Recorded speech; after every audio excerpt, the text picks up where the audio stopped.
नमस्कार दोस्तों, मैं पुष्पेंद्र कुमार। दोस्तों, आज हम पढ़ेंगे आधुनिक भारत के इतिहास का बहुत ही मोस्ट इम्पोर्टेंट टॉपिक भारतीय राष्ट्रीय कांग्रेस की स्थापना और इसके प्रमुख अधिवेशन। तो चलिए शुरुआत करते हैं आज की वीडियो की। तो दोस्तों देखिए, भारतीय राष्ट्रीय कांग्रेस, इससे संबंधित लगभग सभी परीक्षाओं में कोई ना कोई प्रश्न पूछ लिया जाता है। तो हमको इससे रिलेटेड तमाम प्रश्नों को याद करना होता है। तो छोटे छोटे इसकी कुछ बातें हैं जो हमको पता होने चाहिए। तो भारतीय राष्ट्रीय कांग्रेस से संबंधित जो कुछ खास या इम्पोर्टेंट बातें हैं वो मैंने इस वीडियो में दिखाने का प्रयास किया है। तो बने रहिए हमारे साथ, वीडियो पूरा देखिए। चलिए शुरुआत करते हैं आज के टॉपिक की, भारतीय राष्ट्रीय कांग्रेस। तो देखिए, सबसे पहले बात आती है भारतीय राष्ट्रीय कांग्रेस की स्थापना कब हुई थी। तो देखिए, इसकी स्थापना की हम बात कर रहे हैं। तो इसकी स्थापना कब हुई थी? तो ये हुई थी भाई 28 दिसंबर। कब हुई थी?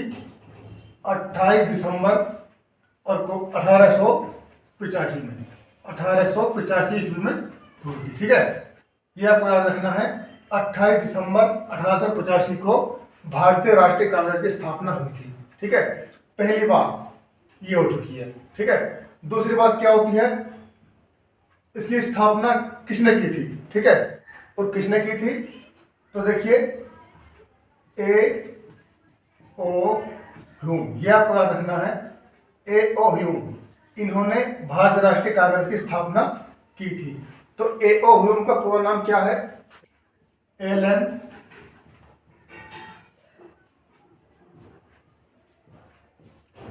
ऑक्टेवियन। ठीक है, तो एलन ऑक्टेवियन ह्यूम इनका पूरा नाम था। किसका? ए ओ ह्यूम का। ठीक है, अब बात आती है स्थान की। तो कौन सा स्थान? देखिए, इसकी स्थापना की गई थी मुंबई में। कहाँ की गई थी? मुंबई में। और मुंबई में भी एक स्थान था, वो कौन था बताइए दोस्तों? मुंबई में एक स्थान था जिसका नाम था गोकुलदास। क्या था? गोकुलदास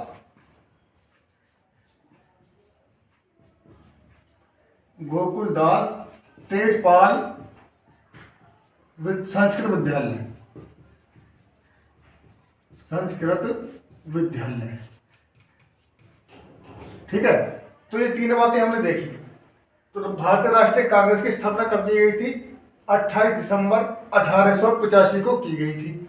किसने की थी? ए ओ ह्यूम, यानी कि एलन ऑक्टेवियन ह्यूम ने इसकी स्थापना की थी। और कहां पर की गई थी? स्थान कौन था? वो मुंबई। ठीक है, तो भारतीय राष्ट्रीय कांग्रेस की स्थापना मुंबई में की गई थी। और मुंबई में कौन सा स्थान था? तो वो था गोकुलदास तेजपाल संस्कृत विद्यालय। ये बातें आपको याद रखनी होंगी। इनमें से एक ना एक प्रश्न परीक्षा में पूछ लिया जाता है। ठीक है, इतनी बात क्लियर होगी। अब देखिए, स्थान के बारे में एक बात आपको मालूम होनी चाहिए। जब भारतीय राष्ट्रीय कांग्रेस का प्रथम अधिवेशन 1885 में हुआ था, तो इस मुंबई से पहले उसके लिए स्थान चुना गया था पुणे। लेकिन उस समय पुणे में प्लेग फैला हुआ था, जिसके चलते स्थान को बदलना पड़ा और पुणे को छोड़ करके उसके स्थान पर मुंबई में गोकुलदास तेजपाल संस्कृत विद्यालय में ये इसकी अध्यक्षता की गई। ठीक है, प्रथम अधिवेशन की। और अब बात करते हैं प्रथम अधिवेशन की। तो देखिए, प्रथम अधिवेशन इस दिन हुआ था। और एक बात कब की है? ये 28 दिसंबर 1885 को लगभग दोपहर के 12 बजे की बात है। दोपहर 12 बजे। ठीक है, हालांकि पूछा नहीं जाएगा, फिर भी आपको मालूम होना चाहिए लगभग दोपहर के 12 बजे की बात है ये, जब इसकी स्थापना की गई थी। इसका प्रथम अधिवेशन हुआ था। अब देखिए, इसका प्रथम अधिवेशन की अध्यक्षता किसने की थी? प्रथम अधिवेशन की जो अध्यक्षता की थी वो किसने की थी? वो की थी WC बनर्जी। ठीक है, WC बनर्जी। ये बातें आपको मालूम होनी चाहिए। इनका पूरा नाम है व्योमेश चंद्र बनर्जी। ठीक है, तो WC बनर्जी का पूरा नाम क्या है? व्योमेश चंद्र बनर्जी। ठीक है, ये भारतीय राष्ट्रीय कांग्रेस के प्रथम अधिवेशन के अध्यक्ष चुने गए थे। तो दोस्तों, भारतीय राष्ट्रीय कांग्रेस का पहले नाम क्या था? भारतीय राष्ट्रीय संघ था। ठीक है, तो पहले क्या नाम था इसका? भारतीय राष्ट्रीय संघ इसका नाम रखा गया था। लेकिन जब प्रथम अधिवेशन हुआ था तो फिर दादा भाई नौरोजी के सलाह पर, किसकी सलाह पर? दादा भाई नौरोजी की सलाह पर। तो देखिए नौरोजी, दादा भाई नौरोजी की सलाह पर भारतीय राष्ट्रीय संघ, क्या नाम था? भारतीय राष्ट्रीय संघ, ठीक है। भारतीय राष्ट्रीय संघ का नाम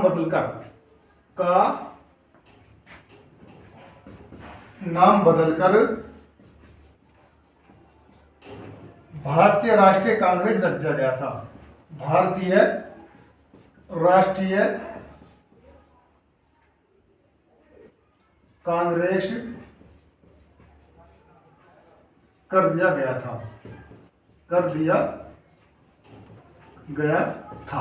ठीक है। तो देखिए पहले क्या नाम था इसका? भारतीय राष्ट्रीय संघ, ठीक है। भारतीय राष्ट्रीय संघ इसका नाम था।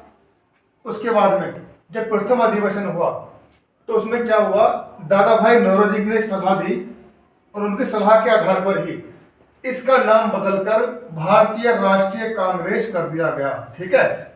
ये देखो, ठीक है, ये बात आपको याद रखनी है कि दादा भाई नौरोजी की सलाह पर भारतीय राष्ट्रीय संघ का नाम बदलकर भारतीय राष्ट्रीय कांग्रेस कर दिया गया। तो ये बातें आप क्लियर हो चुकी होंगी। एक बार दोबारा देखिए, स्थापना, इसकी स्थापना कब की गई थी? तो देखिए भारतीय राष्ट्रीय कांग्रेस की स्थापना 28 दिसंबर 1885 को की गई थी और इसकी स्थापना किसने की थी? A.O. ह्यूम ने की थी, ठीक है। और इसके जो प्रथम अध्यक्ष थे W.C. बनर्जी यानी कि व्योमेश चंद्र बनर्जी थे और दादा भाई नौरोजी के सलाह पर भारतीय राष्ट्रीय संघ का नाम बदलकर भारतीय राष्ट्रीय कांग्रेस कर दिया गया, ठीक है। और देखिए स्थान की बात हम करें तो स्थान था हमारा मुंबई में गोकुलदास तेजपाल संस्कृत विद्यालय, यहाँ पर इसकी स्थापना की गई थी। लेकिन इससे पहले इसके प्रथम अधिवेशन के लिए पुणे को चुना गया था, लेकिन पुणे में प्लेग फैला हुआ था जिसके चलते वहां से कैंसिल कर दिया गया और फिर इसको मुंबई में किया गया। कहां पर? गोकुलदास तेजपाल संस्कृत विद्यालय में, ठीक है। और किसने की थी इसकी स्थापना? A.O. ह्यूम, जिनका पूरा नाम है एलन ऑक्टेवियन ह्यूम, ठीक है। तो ये बातें आपको मालूम हो गई होंगी, आप पहली बात जान चुके होंगे। तो देखिए आगे एक बात और आती है इसमें अभी कि इस प्रथम अधिवेशन में कितने प्रतिनिधियों ने हिस्सा लिया? 72 प्रतिनिधियों ने इसमें भाग लिया, ठीक है, इसमें भाग लिया। ये सारी बातें जो मैं कह रहा हूं, ये सारी बातें किसकी संबंधित हैं? ये सभी कांग्रेस के प्रथम अधिवेशन से संबंधित हैं, ठीक है। तो इसमें कितने से आदमी शामिल होते? 72 प्रतिनिधि इसमें शामिल होते प्रथम अधिवेशन में। तो ये सारी बात किसमें रही है हमारी? ये कांग्रेस की स्थापना यानी कि भारतीय राष्ट्रीय कांग्रेस के प्रथम अधिवेशन की अध्यक्षता के संबंधित सारी बातें आज सामने आ चुकी हैं। और एक बात और आएगी इसमें, देखिए तो इस प्रकार से 72 प्रतिनिधियों ne इसमें भाग लिया। और इस समय जब कांग्रेस की स्थापना हुई थी तो वायसराय कौन थे? तो वायसराय कौन थे? देखिए भाई, वायसराय कौन थे? तो ये थे डफरिन। कौन थे? डफरिन। और इनका कार्यकाल कितना माना गया है? 1884 से लेकर के 1828 तक का कार्यकाल रहा है। और जब भारतीय राष्ट्रीय कांग्रेस की स्थापना इनके समय में की गई थी तो इन्होंने कांग्रेस का मजाक उड़ाया था। किसने? डफरिन ने। इनका जो पूरा नाम है लॉर्ड डफरिन है। क्या है? Lord Dufferin. तो लॉर्ड डफरिन ने कांग्रेस का मजाक उड़ाया था। एक लाइन बोली थी, कांग्रेस एक अल्पसंख्यकों की संस्था है, यह कह करके इसने कांग्रेस का मजाक उड़ाया था। तो क्या कहा था? लॉर्ड डफरिन ने कहा था कि कांग्रेस अल्पसंख्यकों की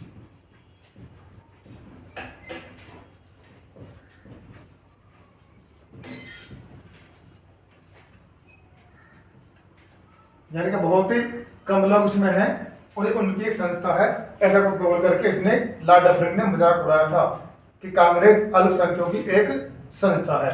तो यह बात अब क्लियर हो चुकी होंगी। चलिए एक बार रिपीट कर लेते हैं।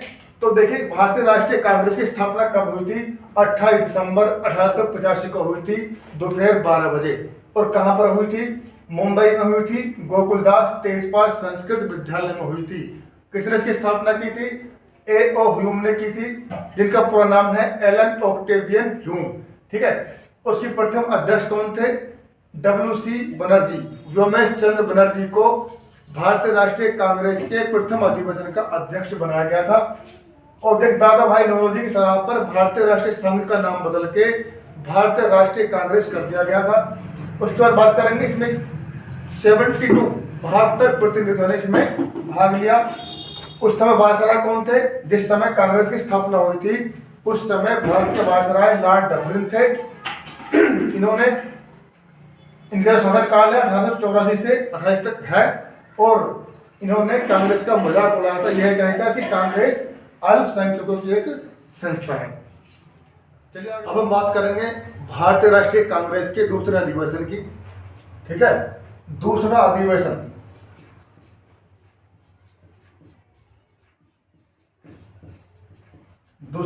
कब हुआ था? ये हुआ था 1886 में हुआ था। ठीक है। और इसकी अध्यक्षता किसने की थी? इसकी अध्यक्षता किसने की थी भाई? बताओ, कमेंट करके बताओ। ये की थी दादा भाई नौरोजी ने इसकी अध्यक्षता की थी। ठीक है, दादा भाई नौरोजी ने इस अधिवेशन की अध्यक्षता की थी। कौन से की? दूसरे अधिवेशन की। ठीक है। अब दादा भाई नौरोजी ने इसके अलावा दो अधिवेशन और भी किए थे। वो कब किए थे वो भी आपको मालूम होने चाहिए। तो देखिए, इनका दूसरा अधिवेशन हुआ था 1893 में, और फिर उसके बाद में आए थे ये 1906 में। ठीक है, 1906 में भी देखिए, याद कैसे रखना आपको।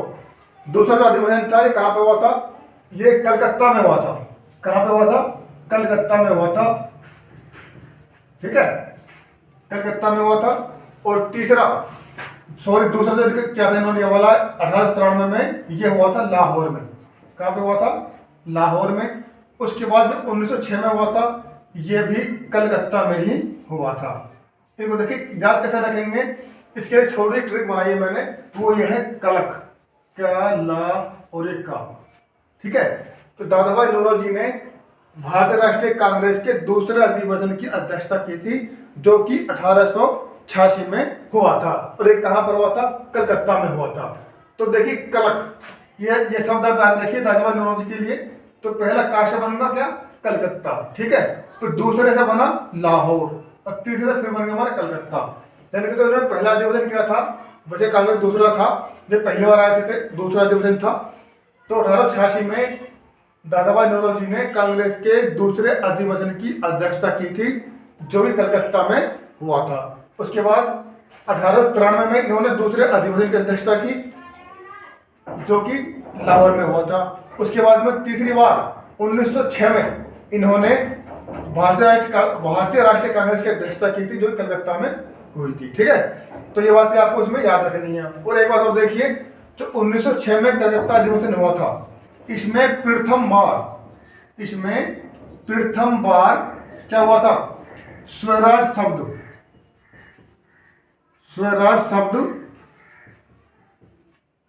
प्रयोग हुआ था। ठीक है। तो ये जो शब्द है हमारा स्वराज, ये भारतीय राष्ट्रीय कांग्रेस के कलकत्ता अधिवेशन 1906 में प्रथम बार इसका प्रयोग हुआ था। किसका? स्वराज शब्द का। ये आपको याद रखना होगा। एक बार दोबारा देख लीजिए कि भारतीय राष्ट्रीय कांग्रेस का दूसरा अधिवेशन 1886 में हुआ था, जिसकी अध्यक्षता दादा भाई नौरोजी ने की थी। और ये कहाँ पर हुआ था? कलकत्ता में हुआ था 1893 में। उसके बाद ये फिर आए लाहौर अधिवेशन में, इन्होंने अध्यक्षता निभाई। उसके बाद 1906 में कलकत्ता अधिवेशन हुआ, इसमें भी दादा भाई नौरोजी अध्यक्ष रहे। और 1906 के कलकत्ता अधिवेशन में प्रथम बार स्वराज शब्द का प्रयोग हुआ था। तो ये बातें इनके बारे में आपको मालूम होनी चाहिए। चलिए देखते हैं भारतीय राष्ट्रीय कांग्रेस के तीसरा अधिवेशन के बारे में। दोस्तों, भारतीय राष्ट्रीय कांग्रेस का तीसरा अधिवेशन मद्रास में हुआ था, जिसकी अध्यक्षता बदरुद्दीन तैयबजी ने की थी। ठीक है, बदरुद्दीन तैयबजी ने की थी और इनको भारतीय राष्ट्रीय कांग्रेस का प्रथम मुस्लिम अध्यक्ष माना जाता है। ठीक है, चलिए देखते हैं। तो देखिए, तीसरा अधिवेशन भारतीय राष्ट्रीय कांग्रेस का। तो इसमें देखिए, सबसे पहले आपको मालूम होना चाहिए कि यह अधिवेशन कब हुआ था। तो यह हुआ था मेरे भाई 1887 में हुआ था। और कहाँ पर हुआ था? ये हुआ था मद्रास में। ठीक है, मद्रास में ये हुआ था। और इसकी अध्यक्षता किसने की थी? इसकी अध्यक्षता की थी बदरुद्दीन तैयबजी ने। बदरुद्दीन तैयबजी ने।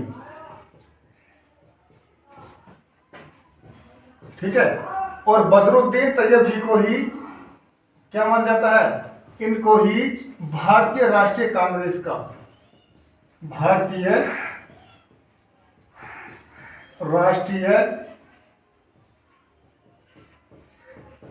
कांग्रेस का प्रथम मुस्लिम अध्यक्ष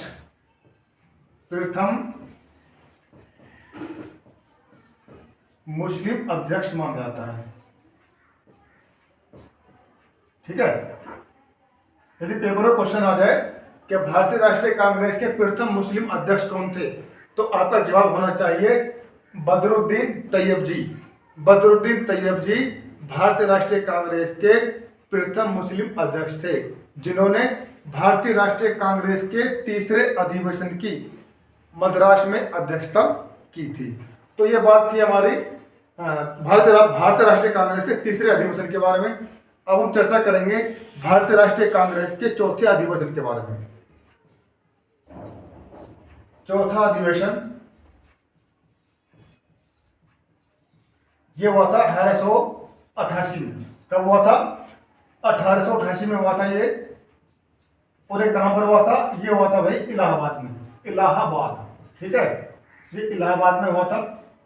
और इसकी अध्यक्षता किसने की थी? ये की थी जॉर्ज यूले ने। क्या नाम था इनका? George Yule. ठीक है, जॉर्ज यूले के बारे में आपको पता होना चाहिए कि ये जो थे, ये कौन थे? प्रथम निर्वाचित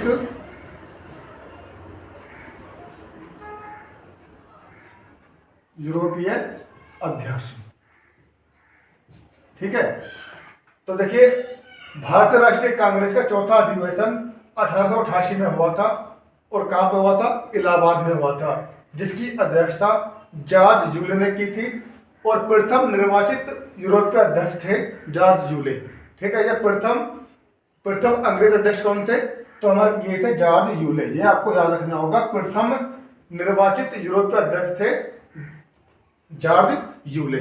ठीक है, तो ये हमने कुछ बातें ऐसी पढ़ी जो परीक्षा में अक्सर आती हैं, जैसे कि भारतीय राष्ट्रीय कांग्रेस के प्रथम अध्यक्ष कौन थे? तो प्रथम अधिवेशन के अध्यक्ष कौन थे? तो WC बनर्जी थे। ठीक है, सवाल नंबर 2 क्या आता है कि भारतीय राष्ट्रीय कांग्रेस के प्रथम मुस्लिम अध्यक्ष कौन थे? तो बदरुद्दीन तैयबजी थे। फिर बात आती है भारतीय राष्ट्रीय कांग्रेस के निर्वाचित यूरोपीय अध्यक्ष कौन थे या प्रथम अंग्रेज अध्यक्ष कौन थे? तो जॉर्ज यूले थे। ठीक है, तो ये बातें आपने पढ़ी।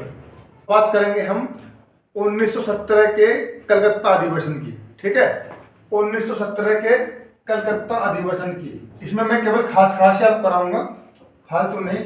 1917 के जो कलकत्ता अधिवेशन हुआ था,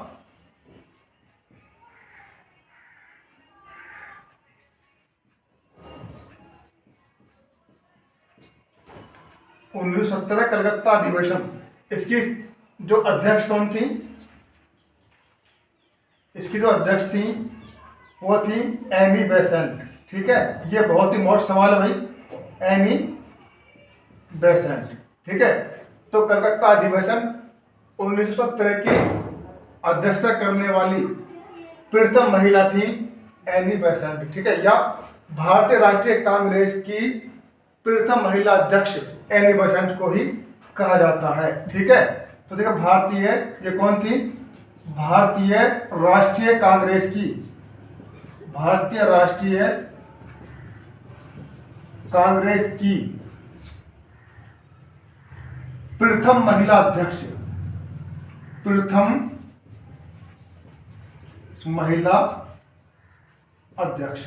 ठीक है, तो कहने का मतलब यह है कि यदि परीक्षा पूछा जाए कि भारतीय राष्ट्रीय कांग्रेस की प्रथम महिला अध्यक्ष कौन थी, तो एनी बेसेंट थी।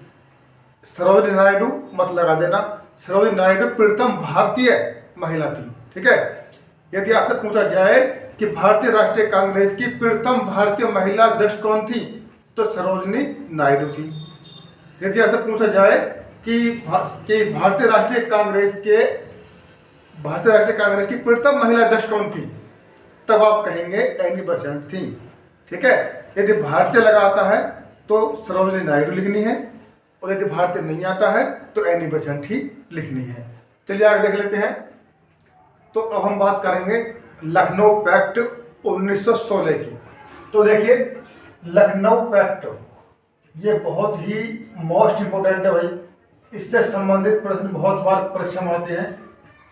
लखनऊ पैक्ट कब हुआ था? ये 1916 में हुआ था। ठीक है, ठीक है, इसमें क्या करा देखिए, भारतीय राष्ट्रीय कांग्रेस, भारतीय राष्ट्रीय कांग्रेस और मुस्लिम लीग, मुस्लिम लीग दोनों में क्या हुआ था? दोनों में समझौता हो गया। ठीक है, अगर प्रश्न पूछा जाए कि भारतीय राष्ट्रीय कांग्रेस और मुस्लिम लीग में समझौता किस अधिवेशन में हुआ था, तो लखनऊ पैक्ट 1916। ठीक है, 1916 के अधिवेशन में हुआ था। ठीक है, लखनऊ में इन दोनों में क्या हुआ था? दोनों ने ही क्या किया था? अधिवेशन किया था। किस विषय किया था? भारतीय राष्ट्रीय कांग्रेस और मुस्लिम लीग दोनों ने मिलकर के लखनऊ में अधिवेशन किया। उसमें क्या हुआ? परिणाम क्या हुआ कि भारतीय राष्ट्रीय कांग्रेस और मुस्लिम लीग दोनों में समझौता हो गया। इसके साथ साथ क्या हुआ? जो 1907 के अधिवेशन में कांग्रेस दो भागों में बट गई थी, नरम दल और गरम दल, नरम दल और गरम दल, नरम दल और जी गरम दल, दोनों इस अधिवेशन में जुड़ गए थे। ठीक है, मतलब कि आपस में ये मिल गए थे। इसमें दो काम बड़े हुए थे, कौन कौन से? एक भारतीय राष्ट्रीय कांग्रेस और मुस्लिम लीग में समझौता हो गया। किसमें? और इस समझौते को कहा गया था लखनऊ पैक्ट। ठीक है, इसलिए इसको लखनऊ पैक्ट के नाम से भी जाना जाता है, या लखनऊ समझौता भी लोग कह देते हैं। तो भारतीय राष्ट्रीय कांग्रेस और मुस्लिम लीग का समझौता हुआ और गरम दल और नरम दल इसमें जुड़ गए। और दूसरी बात क्या थी इसमें? एक, इसकी अध्यक्षता किसने की थी? इसकी अध्यक्षता किसने की थी? अंबिका चरण मजूमदार। ठीक है, तो अंबिका चरण मजूमदार ने इस अधिवेशन की अध्यक्षता की थी। ठीक है, तो यह बात आपको मालूम होगी होंगी। तो देखिए लखनऊ पैक्ट के नाम से जाना जाता है इन समझौते की वजह से इनको।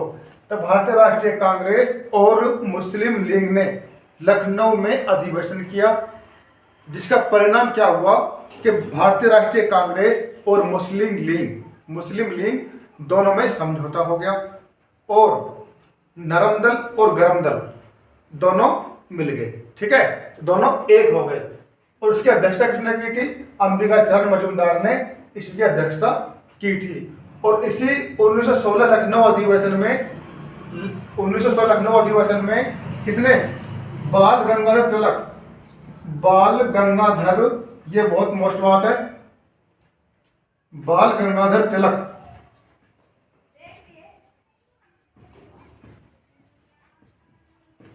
ने एक कथन कहा था। क्या कहा था भाई? कि स्वराज मेरा जन्मसिद्ध अधिकार है, स्वराज मेरा जन्मसिद्ध अधिकार है, जन्मसिद्ध अधिकार है और मैं इसे लेकर रहूंगा, और मैं इसे लेकर रहूंगा। ठीक है, लेकर रहूंगा। ये किसने कहा था? ये कहा था बाल गंगाधर तिलक ने कहा था कि स्वराज मेरा जन्मसिद्ध अधिकार है और मैं इसे लेकर रहूंगा। तो ये कई सारी बातें इसमें आई। लखनऊ पैक्ट के अंतर्गत ये कब हुआ था? 1916 में हुआ था। कहाँ हुआ था? लखनऊ में हुआ था। परिणाम क्या हुए थे? भारतीय राष्ट्रीय कांग्रेस और मुस्लिम लीग समझौता इसमें हुआ था। और नरम दल और गरम दल दो भागों में पहले बटा हुआ था, वो दोनों फिर से एक हो गए थे। और उसकी अध्यक्षता किसने की थी? अंबिकाचरण मजूमदार ने इसकी अध्यक्षता की थी। और इसी अधिवेशन में बाल गंगाधर तिलक ने कहा था कि स्वराज मेरा जन्मसिद्ध अधिकार है और मैं इसको लेकर रहूंगा। तो ये बातें आपको इस अधिवेशन से संबंधित याद रखनी होंगी। चलिए अब आगे देख लेते हैं। उसके बाद में 1924 के अधिवेशन की, 1924 के अधिवेशन की ये कहां पर हुआ था? ये हुआ था बेलगांव में हुआ था। कहां पर हुआ था? ये बेलगांव। ठीक है, ये बहुत मस्त है भाई। और इसकी जो अध्यक्षता की थी, किसने की थी? इसके जो अध्यक्ष थे वो कौन थे? इसकी अध्यक्षता करने वाले थे महात्मा गांधी। ठीक है, महात्मा गांधी जी। महात्मा गांधी जी ने इस अधिवेशन की अध्यक्षता की थी, जो कि 1924 में हुआ था। और ये कहां पर हुआ था? बेलगांव में हुआ था। यह एकमात्र अधिवेशन था जिसकी अध्यक्षता महात्मा गांधी ने की थी। ठीक है, तो एग्जाम में आता है कि महात्मा गांधी ने एकमात्र अधिवेशन की अध्यक्षता कहाँ की थी? तो वो बेलगांव में की थी। कब की थी? 1924 में की थी। ठीक है, तो यह बात आपको मालूम होनी चाहिए। उसके बाद आता है 1925 का अधिवेशन।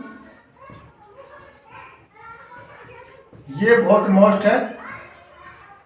ये कहां पर हुआ था? ये हुआ था कानपुर में। कहां पर हुआ था भाई?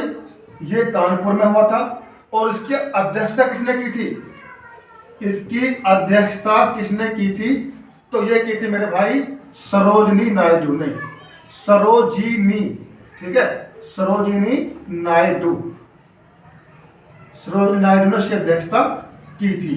अब यहां पर आती है बात हमारे, देखिए सरोजिनी नायडू ये 1925 के अधिवेशन में आई थी।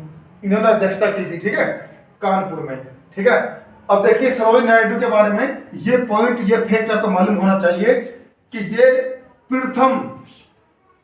प्रथम भारतीय महिला अध्यक्ष थी। महिला अध्यक्ष थी। ठीक है, यदि पूछा जाए कि प्रथम भारतीय महिला अध्यक्ष कौन थी, तो वो सरोजिनी नायडू थी। अगर भारतीय पूछे तब, अगर भारतीय ना आए तो एनी बेसेंट थी। ठीक है, तो प्रथम भारतीय थी सरोजिनी नायडू थी।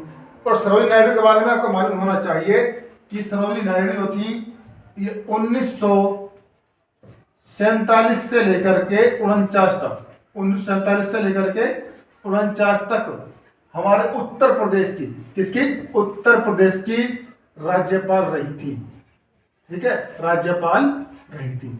तो आपको सरोजिनी नायडू के बारे में ये जानकारी भी होनी चाहिए। ठीक है, क्या क्या होना चाहिए कि 1925 में इन्होंने कानपुर अधिवेशन की अध्यक्षता की थी और प्रथम भारतीय महिला अध्यक्ष सरोजिनी नायडू थी। ठीक है, और 1947 से 49 तक ये यूपी की राज्यपाल रही थी। ठीक है, चलिए कुछ और जानकारी ले लेते हैं अधिवेशन से संबंधित, जो मुख्य रूप से हमें पता होनी चाहिए। तो देखिए, पहले बात करूंगा मैं जवाहरलाल नेहरू की अध्यक्षता। ठीक है, जवाहरलाल नेहरू ने कौन कौन से अधिवेशनों की अध्यक्षता की? तो देखिए 1929 में लाहौर अधिवेशन में जवाहरलाल नेहरू अध्यक्ष रहे और इसी में पूर्ण स्वराज का प्रस्ताव रखा गया था। ठीक है, तो देखिए 1929 लाहौर अधिवेशन की अध्यक्षता जवाहरलाल नेहरू ने की थी और इसमें पूर्ण स्वराज का प्रस्ताव रखा गया था। उसके बाद में 1936 में लखनऊ अधिवेशन में भी इन्होंने अध्यक्षता निभाई। उसके बाद हम देखेंगे 1937 में फैजपुर अधिवेशन हुआ, जिसकी अध्यक्षता नेहरू जी ने की थी। और देखिए ये पहला अधिवेशन था जो गांव में हुआ था। पहला अधिवेशन जो गांव में हुआ था, ठीक है। तो देखिए इसके बारे में किताब में लिखा हुआ है कि ये दिसंबर 1936 में हुआ था, तो किसी किसी किताब में 37 लिखा हुआ है। तो फैजपुर अधिवेशन ये वो अधिवेशन था जो कि पहली बार गांव में हुआ था, ठीक है। तो गांव में होने वाला अधिवेशन यही था 1937 फैजपुर अधिवेशन। अब हम बात करेंगे सुभाष चंद्र बोस जी के बारे में। तो देखिए इनकी अध्यक्षता में कौन कौन से अधिवेशन हुए। तो देखिए 19 से 21 फरवरी में एक अधिवेशन हुआ था 1938 में हरिपुरा में, ठीक है। तो हरिपुरा अधिवेशन 1938 की अध्यक्षता सुभाष चंद्र बोस ने की थी, ठीक है। बहुत ही मोस्ट इंपोर्टेंट है ये बात, ठीक है, आपको याद रखना होगा। उसके बाद में 1939 में त्रिपुरा अधिवेशन की इन्होंने अध्यक्षता की और यहीं पर ही इन्होंने क्या किया था, यहीं पर इन्होंने इस्तीफा दे दिया था। किसने दिया था? सुभाष चंद्र बोस जी ने यहीं पर ही इस्तीफा दे दिया था 1939 के त्रिपुरा अधिवेशन में। और इस्तीफा देने के बाद में जो कांग्रेस के अध्यक्ष थे वो राजेंद्र प्रसाद जी बना दिए गए थे, ठीक है। तो आपको याद रखना है, यहाँ इनका होता है इस्तीफा। और इस्तीफा के बाद में राजेंद्र प्रसाद अध्यक्ष बने थे, ठीक है। जब सुभाष चंद्र बोस जी ने 1929 के त्रिपुरा अधिवेशन में इस्तीफा दे दिया था तो उनके स्थान पर फिर राजेंद्र प्रसाद को अध्यक्ष बनाया गया था। अब हम बात करेंगे अबुल कलाम आजाद के बारे में। तो देखिए 1940 से लेकर के 1946 तक ये कांग्रेस के अध्यक्ष बने रहे, क्योंकि इस बीच में द्वितीय विश्व युद्ध हो गया था तो अधिवेशन बीच में बंद हो गए थे। तो 1940 से लेकर के 1946 तक अबुल कलाम आजाद ही भारतीय राष्ट्रीय कांग्रेस के अध्यक्ष रहे थे। और इनके बारे में सवाल बनकर आता है कि सबसे अधिक लंबे समय तक भारतीय राष्ट्रीय कांग्रेस के अध्यक्ष कौन रहे थे। तो ये रहे थे हमारे अबुल कलाम आजाद, और सबसे कम आयु के भी यही माने गए हैं, ठीक है। उसके बाद में बात करेंगे, देखिए 1946 के मेरठ अधिवेशन की अध्यक्षता किसने की थी? तो JB कृपलानी ने की थी। इनके बारे में भी केवल क्वेश्चन बन चुका है। उसके बाद देखिए 1947 का बहुत ही मोस्ट है। 1947 का अधिवेशन दिल्ली में हुआ था और इसकी अध्यक्षता राजेंद्र प्रसाद जी ने की थी, ठीक है। तो दोस्तों ये थी आज की हमारी वीडियो, जिसमें हमने भारतीय राष्ट्रीय कांग्रेस के मुख्य अधिवेशनों की जानकारी ली। अगली वीडियो हम लेकर आएंगे गरम दल और नरम दल के बारे में, तो जरूर पढ़िएगा। बहुत ही शॉर्ट ट्रिक से मैं उसको पढ़ाऊंगा, आपको समझ में आ जाएगा। तो मिलता हूँ अगली वीडियो में, तब तक के लिए नमस्कार।